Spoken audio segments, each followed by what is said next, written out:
അപ്പൊ ഈ സിനിമയിൽ കാരണം കൊണ്ട് ഒരുപാട് പേര് ഇങ്ങനെ മോട്ടിവേറ്റ് ചെയ്യാവുന്നു അല്ലെങ്കിൽ അത് കണ്ടു പഠിക്കുന്നു എന്നൊക്കെ പറയുമല്ലോ. അപ്പൊ ഈ അടുത്തൊരു പ്രസ്ഥാനം വന്നതാണ് സീരിയൽ കണ്ടിട്ട് ഒരുപാട് പ്രശ്നങ്ങൾ ഉണ്ടാവുന്നു, കുറെ കുശുമ്പ് കുന്നായ്മ അങ്ങനെയൊക്കെ ആയിരുന്നു എന്നൊക്കെ. അപ്പൊ അതിനോട് യോജിക്കും. അതെ ഞാൻ പറയാം, എന്തുകൊണ്ടാണ് ഇതിനകത്ത് നല്ല വശം എടുക്കാത്ത? എന്താ നമ്മൾ കാണിച്ചു കൊടുക്കണം? എന്താണ് നല്ല വശങ്ങൾ കാണിക്കുന്ന ആരെങ്കിലും അനുകരിച്ചു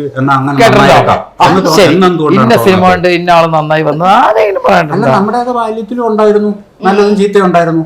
അതുകൊണ്ട് എല്ലാരും നല്ലത് കണ്ടിട്ട് നല്ലവരായിട്ടുമുണ്ട്. സീരിയലില് ഒന്നും കുശുമ്പും ഇതൊന്നും പകർത്തിയെടുക്കാൻ പറ്റിയ സീരിയലിൽ കാണുന്ന എന്താ വെച്ചാൽ, സത്യം പറഞ്ഞാൽ വീട്ടിലിരുന്ന് ലേഡീസ് കാണുന്നത് ഈ നമ്മുടെ കൂടെയുള്ള പുരുഷന്മാർക്കൊരു അനുഗ്രഹമാണ്. അത് മനസ്സിലാക്കിയിട്ടുണ്ടോ? കാരണം സീരിയല് കാണാൻ പൈസ കൊടുക്കണ്ട. ഒരു സിനിമയ്ക്ക് പോകുമ്പോ ഒന്ന് ആലോചിച്ച് നോക്ക്.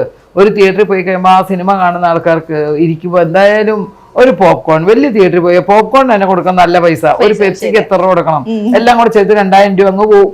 ഇത് സീരിയൽ കാണാൻ ഈ ലേഡീസിന് എന്തിനു കുറ്റം പറയണു? വീട്ടിൽ ഇരുന്ന് ഒരു ചായ കട്ടൻ കുടിച്ചിരുന്ന അവർ ആ സീരിയൽ കണ്ടോട്ടെ, സമാധാനമായിട്ടിരുന്ന് കണ്ടോട്ടെ. അതിനിപ്പോ വല്ല പ്രശ്നമുണ്ടോ? പൈസ കൊടുക്കാതെ കാണുന്ന ഒരു സംഭവമല്ലേ, മുതൽ മുടക്കില്ല, അത് ഇരുന്ന് കാണാൻ പറ്റിയതാണ് സീരിയല്. അപ്പൊ അതുകൊണ്ട് ഞാൻ ഒരു സീരിയൽ ചെയ്യുന്നുണ്ട്. കാരണം വേറെ ഒന്നും കൊണ്ടല്ല, ഞാൻ അതിൽ നല്ലൊരു അമ്മയായിട്ടാണ് അഭിനയിക്കുന്നത്. ഞാൻ പറഞ്ഞത് സീരിയലുകൾ ഇങ്ങനെ വന്നും പോയിക്കൊണ്ടേയിരിക്കും. നമുക്ക് അതിനകത്ത് വേറെ എന്താ പറയാ, അതിനകത്തുള്ള കാര്യങ്ങൾ നമ്മൾ അനുകരിക്കാൻ എത്ര സീരിയലിൽ നല്ല വശങ്ങളുണ്ട്.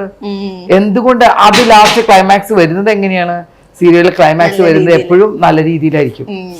അല്ലാതെ സിനിമ സീരിയലൊന്നും ജീവിതത്തെ ബാധിക്കുക എന്ന് പറഞ്ഞാൽ ഒരിക്കലും അത് പറയുന്നത്, ഞാൻ പറയുന്നത് അത് ഉഡായിപ്പെന്നേ ഞാൻ പറയുള്ളൂ ആ പറയുന്ന ആൾക്കാരെ.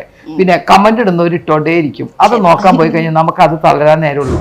ഞാൻ എൻ്റെ ഇന്റർവ്യൂലൊക്കെ പറഞ്ഞു, ഞാൻ ഇതുവരെ ഒരു ഡ്രിങ്ക്സ് പോയിട്ട് ലഹരിയുള്ള ഒരു വസ്തുക്കളും ഞാൻ ഉപയോഗിക്കില്ല. ഞാൻ എൻ്റെ സ്റ്റേറ്റ്മെന്റ് കൊടുത്തിരുന്നു. പക്ഷെ ഞാൻ ഇവരുടെ കൂടെ ഏത് സമയത്ത് ഇരിക്കാൻ തയ്യാറാ. എനിക്ക് ഇവരെ ഭയങ്കര ഇഷ്ടമാണ് കുടിക്കുന്നവരെ. കാരണം അവർ കുടിച്ചു കഴിഞ്ഞാൽ ചിലപ്പോൾ നമുക്ക് ആ ഒരു മനസ്സിന് സന്തോഷം അവരെ സംസാരിക്കും.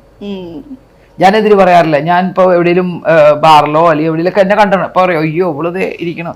ഞാൻ പോയിരിക്കാറുണ്ടോ വല്ല സുഹൃത്തുക്കൾ വരുമ്പോൾ വിളിക്കും, ഞാൻ പോയിരിക്കും. പക്ഷെ ഞാൻ ഇരിക്കുന്നത് എന്താണ്, ഞാൻ അവിടെ പോലേക്ക് എന്തെങ്കിലും ഇരുന്ന് കണ്ട് ആസ്വദിച്ച് ഇരിക്കുന്നില്ല. കാരണം നമ്മുടെ മനസ്സാണ്, നമ്മൾ മറ്റുള്ളവരെ ബോധിപ്പിച്ചല്ല ജീവിക്കേണ്ടത്. നമുക്കൊരു ഇതുണ്ടാവും. ഈ ഞാൻ പോയാലും കുടിച്ചാലും പറയും, കുടിച്ചില്ലെങ്കിലും പറയും ഫിറ്റാന്ന് പറയും. എന്തിനു പറയണവർ പറഞ്ഞോട്ടെ, അവർക്കൊരു സുഖം കിട്ടണല്ലേ. അതുകൊണ്ട് അവർക്കൊരു ആനന്ദം കിട്ടുന്നുണ്ടെങ്കിൽ അവരിന്ന് പറയട്ടെ. പക്ഷെ ഞാൻ പിന്നെ പറയും, ഇതേ അവസ്ഥ അവർക്ക് ഒരു ദിവസം വരും. അന്ന് അവർ ചിന്തിക്കും, ഓ ഞാൻ അവരെ കുറിച്ച് എന്തിനാ അത് പറഞ്ഞതെന്ന്. ഒരു വ്യക്തിയെ നമ്മൾ അടുത്ത് സംസാരിച്ച്, ഇപ്പൊ ഞാനും ചേട്ടനും പരിചയപ്പെട്ടൊന്ന് കുറച്ചേരം സംസാരിച്ച് കഴിയുമ്പോഴാണ് ഞാൻ എന്താണെന്ന് ആ ചേട്ടന് മനസ്സിലാവുക. ദൂരെ നിന്ന് നോക്കുന്നവർക്ക് എപ്പോഴും അവരൊരു വല്ലാത്തൊരു സംഭവമായിട്ട് മനസ്സിൽ കിടക്കും. അതാ ഞാൻ പറഞ്ഞ, ഞാൻ ഒരാളെ കുറിച്ച് അങ്ങനെ കുറ്റം പറയാറില്ല. കാരണം എനിക്ക് താല്പര്യമില്ല കുറ്റം പറയാൻ. അവരെന്തോ ആയിക്കോട്ടെ, നമ്മളെന്തിനാ അത് ചിന്തിക്കുന്നത്? അത് അവരുടെ ഇഷ്ടം, അവരെന്ത് വേണം കാണിക്കട്ടെ. നമ്മളായിട്ടുള്ളത് നോക്കും. ഇപ്പൊ എന്നോട് എങ്ങനെ താങ്കൾ സംസാരിക്കുന്നത് വെച്ചാൽ, ഞാൻ ചേട്ടൻ ഞാനും കൂടെയുള്ള ഞങ്ങളുടെ സംസാരം ഞങ്ങൾ നോക്കും. എനിക്ക് ചേട്ടൻ്റെ അടുത്ത് ഇരിക്കാൻ പറ്റാത്ത അവസ്ഥയാണ്. ഞാൻ പണ്ടേ പറയും, നമസ്കാരം കേട്ടോ, എന്നെ വിട്ടേക്കുന്നത്. ഇത്രയല്ലേ ഉള്ളു കാര്യം, അല്ലേ? എന്തിനാണ് അതിന് മാത്രം വലിയ പ്രശ്നമാക്കി ഇങ്ങനെ കൊണ്ടുപോകേണ്ട കാര്യമുണ്ടോ?